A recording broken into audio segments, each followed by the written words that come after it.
सरकारें लाखों लाखों करोड़ों रुपए खर्च कर रहे हैं कुछ बहुत कीमती खरीदने के लिए। ये लोग जो खरीद रहे हैं ये दुनिया की किसी भी डिफेंस सिस्टम से महंगा है, किसी भी इंफ्रा से बड़ा है। और आयरनी ये है कि बस ये अगर ये लोग काम भी करें ना तो इतना पैसा खर्च करने की जरूरत ही नहीं, इनको फ्री में मिल जाए। और ये बेशकीमती चीज है आपका वोट। अभी हाल ही में सुप्रीम कोर्ट ने तमिलनाडु सरकार को फटकार लगाई थी, क्योंकि तमिलनाडु सरकार प्लान कर रही थी कि वो राज्य में सबको 100 यूनिट फ्री बिजली देंगे, सबको। तो सुप्रीम कोर्ट ने बोला 1 मिनट रुको, जरा रुको।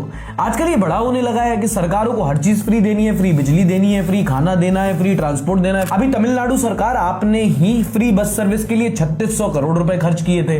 आप पहले से ही अपने राज्य की 1 करोड़ 15 लाख महिलाओं को 5000 रुपए आप दे चुके हो और बोल रहे हो कि भाई अगर चुनाव जीत गए तो हम अगले महीने से 2000 रुपए देंगे। और यही नहीं रुकी, सुप्रीम कोर्ट ने तमिलनाडु सरकार को कहा कि भाई आप दे तो रहे हो, आप सबको दे रहे हो। तो जितना पैसा आप ऑलरेडी दे चुके हो उसकी वजह से आपका रेवेन्यू डेफिसिट 50,000 करोड़ रुपए हो गया है। अब जो आगे देने का बोल रहे हो पैसा लाओगे कहां से?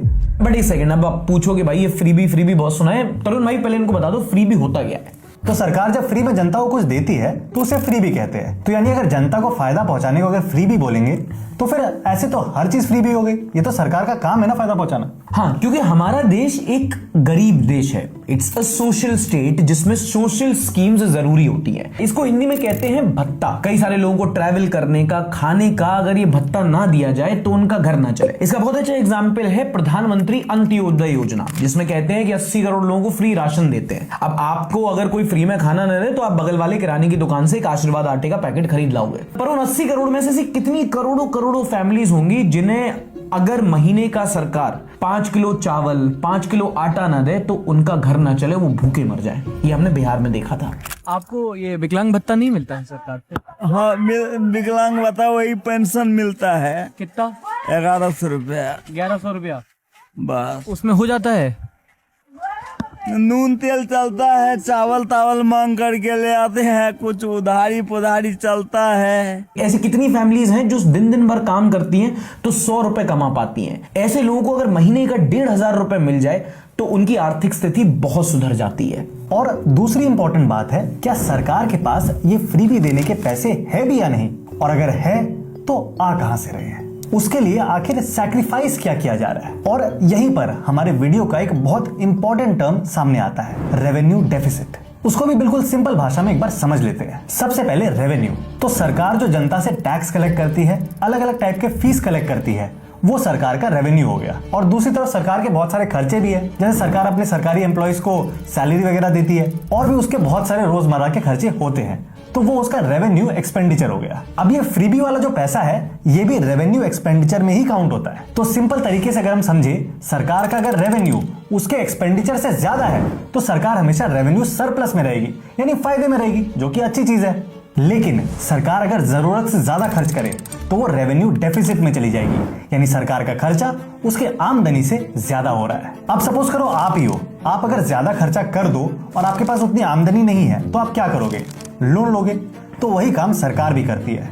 वो अगर ज्यादा खर्चा कर देती है तो उसे लोन लेना पड़ता है, जिसका ब्याज अल्टीमेटली हम ही भरते हैं, क्योंकि आखिर है तो हमारा ही पैसा। और ये बात समझना बहुत जरूरी है कि जब हम बोलते हैं ना कि सरकार यहाँ खर्चा कर रही है, सरकार यहाँ कमा रही है, सरकार बस एक टेम्पररी मैनेजर है, फंड लोगों का ही होता है। आपने टैक्स दिया, वो वहां कलेक्ट हुआ और उन्होंने खर्च किया आपके लिए रोड बनाने में, और वो रोड भी आप ही की है। पैसा दिया जा रहा हो, खर्चा किया जा रहा हो या कमाया जा रहा हो, समझने वाली बात यह है कि वो पैसा आपका और हमारा ही है, हमारा ही टैक्स का पैसा है वो। और इसीलिए सारा पैसा सरकार कैसे खर्च करती है, कहां खर्च करती है, इसका एक लेखा जोखा होता है। और जब हम उसको एनालाइज कर रहे थे तो देखा कि इंडियन पॉलिटिक्स में आजकल एक नया ट्रेंड निकल के बाहर आया है, जहां आजकल पार्टीज बिना कोई असेसमेंट किए सरकारी पैसा नई नई स्कीम्स के थ्रू लोगों में बांट देती है, सिर्फ चुनाव जीतने के लिए। तो अब इस पूरे कारनामे को हम लेटेस्ट एक एग्जाम्पल से समझते हैं। अभी बिहार में इलेक्शंस हुए थे, वहां करीब 10,000 रुपए करके दिए गए, वो भी चुनाव के ठीक पहले। कुछ पैसा तो चुनाव चल रहा था उसके बीच डाला गया। और ये 10,000 रुपए जो दिया गया था, ये दिया गया था मुख्यमंत्री महिला रोजगार योजना के तहत, for promoting self employment and entrepreneurship in women. यहाँ पे नोट करने वाली बात ये है कि पैसे देने में दिक्कत नहीं है, पर प्रॉब्लम है अंधाधुंध सबको पैसे बांट देना। आप कह रहे हो for promoting self employment and entrepreneurship, पर ये आपने असेस किया ही नहीं कि कितनी ऐसी महिलाएं हैं जो एक स्मॉल बिजनेस रन करती हैं, जो एंटरप्रेन्योरशिप में जाना चाहती हैं। आपने सबको पैसे बांट दिए, पर इन्होंने सबको पैसे इसलिए दिए क्योंकि इन्हें पता है कि सारी महिलाएं स्मॉल बिजनेस रन नहीं करती होंगी, पर सारी महिलाएं वोट तो दे सकती हैं। इसीलिए पैसा दिया गया और चुनाव के जस्ट पहले दिया गया, और उसका रिजल्ट चुनाव में भी दिखा। तो इस पूरे कारनामे से 3 मेन काम हुए। पहला, ऑपोजिशन ने भी ऐसी ही अनाउंसमेंट कर दी कि अगर हम सरकार में आए तो हम भी पैसे बांटेंगे, क्योंकि चुनाव तो उनको भी जीतना है। दूसरा, इनकी सरकार आराम से बच गई। और तीसरा और सबसे इंपॉर्टेंट पॉइंट, बिहार उस साल एक रेवेन्यू सरप्लस प्रोजेक्ट कर रहा था, लेकिन इस स्कीम की वजह से बिहार रेवेन्यू डेफिसिट में चला गया और उसका फिस्कल डेफिसिट यानी पूरा जो घाटा है वो 3 गुना बढ़ गया। और ये सिर्फ बिहार की बात नहीं है, इस टाइम पे इतने सारे स्टेट्स हैं ना जो सिर्फ इलेक्शन जीतने के लिए फ्री में पैसे बांट रहे हैं। मध्य प्रदेश, आंध्र प्रदेश, केरला, तमिलनाडु, वेस्ट बंगाल। तरुण भाई जरा वेस्ट बंगाल का खेला समझाओ। तो वेस्ट बंगाल में पहले से काफी सारी स्कीम्स चल रही थी, जैसे लक्ष्मी भंडार, रूपोश्री, कन्याश्री। इन स्कीम्स को या तो और ऐड किया जा रहा है या इनमें और अमाउंट ऐड किया जा रहा है। जैसे लक्ष्मी भंडार जो पहले 1000 रुपए दिए जाते थे उसे अब 1500 कर दिया जा रहा है। और इसमें एक और मेजर स्कीम ऐड की गई है, युवा साथी, जिसमें 1500 रुपए बंगाल के हर बेरोजगार आदमी को दिए जाएंगे। और ये स्कीम्स इलेक्शन के ठीक पहले अनाउंस की गई। और इन सारी स्कीम्स का टोटल खर्चा पता है कितना आ रहा है? 40,000 करोड़ से भी ज्यादा। जो इस मिडिल क्लास में लगता है ना ये हमारे लिए एक नॉर्मल अमाउंट है, सरकार बस उसका इनटू करोड़ कर देती है।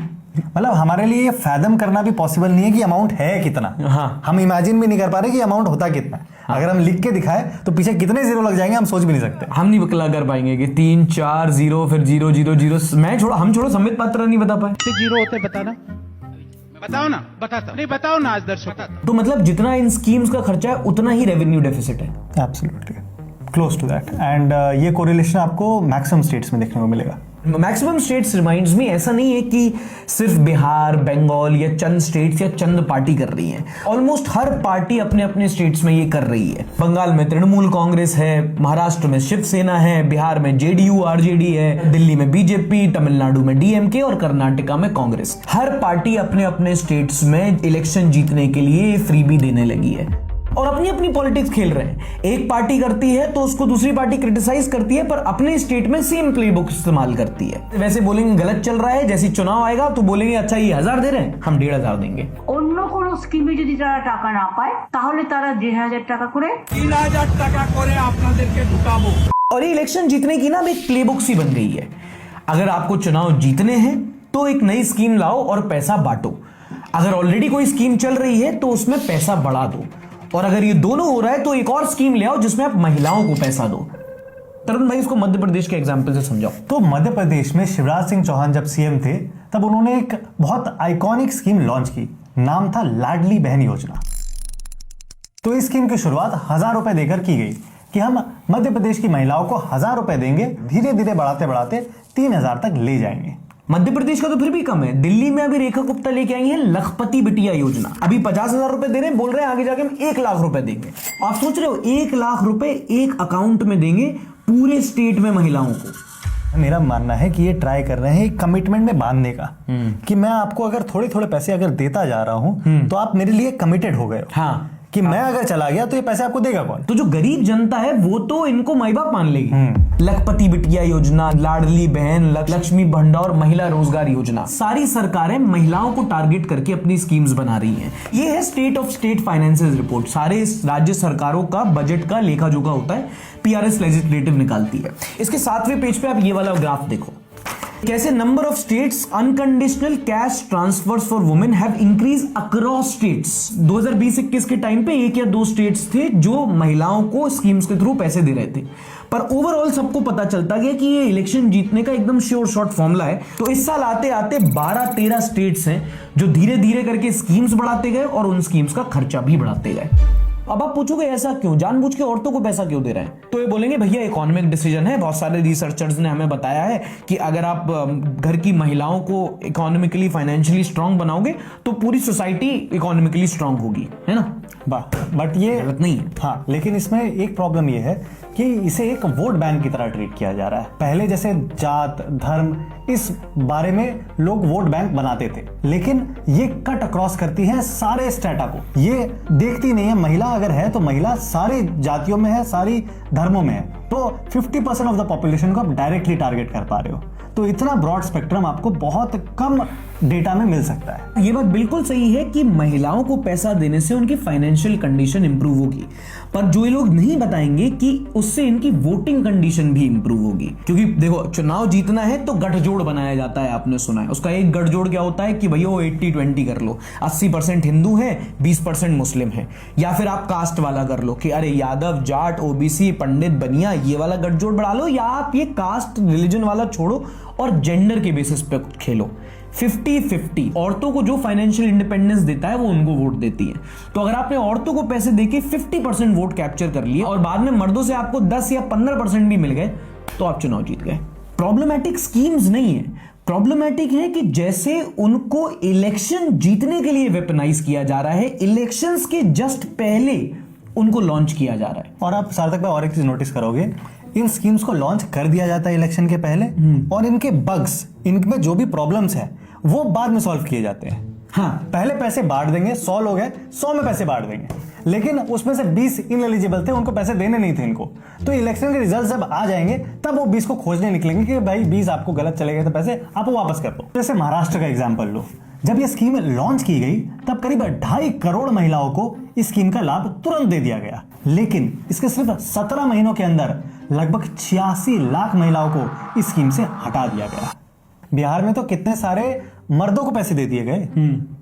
जो पैसे महिलाओं को मिलने थे उनमें से बहुत सारे मर्द भी थे, तो उन मर्दों को पैसे दे दिए गए, अब उनसे पैसे वापस मांग रहे हैं। तो अब बिहार के लोग बोल रहे हैं कि पहले आप हमारा वोट भी वापस कर दो, तब हम पैसे वापस कर देंगे। But may be he identifies that he she.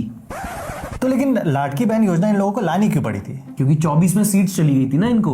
2024 में जब लोकसभा के चुनाव हुए तो महाराष्ट्र में इनकी सीट्स गिर गई, विधानसभा के चुनाव होने थे। तो उन्हें पता चला कि अब जीतना है तो एक साल के अंदर काम तो हम कर नहीं पाएंगे, क्योंकि पहले ही नहीं किया तो अब क्या करेंगे। तो उन्होंने कहा कि चलो नई स्कीम्स लेके आते हैं। 2025 के पहले फिर ये लेके आए पॉपुलर स्कीम्स कि 3 LPG सिलेंडर देंगे साल के अंदर, किसानों के लिए फ्री बिजली कर देंगे, और महिलाओं के लिए लाएंगे लाडकी बहन योजना, जिससे महाराष्ट्र की हर महिला को हर महीने सरकार 1500 रुपए सीधे बैंक खाते में डालेगी। इसका खर्चा कितना आया पता है? 46,000 करोड़।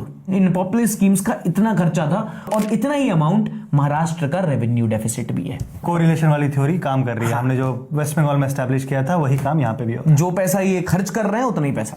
एग्जैक्टली। और यहाँ पे नोट करने की जरूरत ये है कि बहुत खराब फाइनेंशियल प्लानिंग है। ये जो पैसा ये लोग खर्च करते रहते हैं, इससे स्टेट कभी ग्रो नहीं कर सकता, कभी पैसा नहीं कमाएगी सरकार ताकि वो इंफ्रा प्रोजेक्ट्स पे खर्च करे। ये पैसा जो ये सारी सरकारें चुनाव जीतने के लिए, वोट खरीदने के लिए पब्लिक में बांट रही हैं, इनकी सरकार तो बच जाती है, पर इससे हमारा कोई फायदा नहीं होता, क्योंकि जो पैसा हम कमा के एज टैक्स देते हैं वो बस ये बांट देते हैं सब में। तो डेवलपमेंट की उम्मीद कहां से करें? ये तो टैक्स पेयर के साथ फ्रॉड हुआ ना एक। और जब आप एक सोशल स्कीम को चुनाव जीतने का हथियार बना देते हो तो ये एक बहुत डैमेजिंग चीज है, एक इरिवर्सिबल लूप है, क्योंकि ये तो कर रहे हैं, ऑपोजिशन वाले भी करेंगे। हाँ, और इस लूप को तोड़ना ऑलमोस्ट इम्पॉसिबल है, क्योंकि एक बार आपने स्कीम चालू कर दी तो आप इस स्कीम को बंद नहीं कर सकते हो। और दूसरा, ऑपोजिशन के पास एकमात्र रास्ता यही है कि वो आप 1000 रुपए ऑफर कर रहे हो, उसे 2000 ऑफर करने पड़ेंगे। और उसमें भी जो पार्टी सत्ता में ऑलरेडी बैठी है उस पर लोग ज्यादा भरोसा करते हैं, क्योंकि वो ऑलरेडी पैसे दे रहे हैं। जो ऑपोजिशन पार्टी है वो वादा कर रही है कि वो पैसे देंगे, अब वो देंगे नहीं देंगे, जनता उस चक्कर में नहीं पड़ना चाहती है।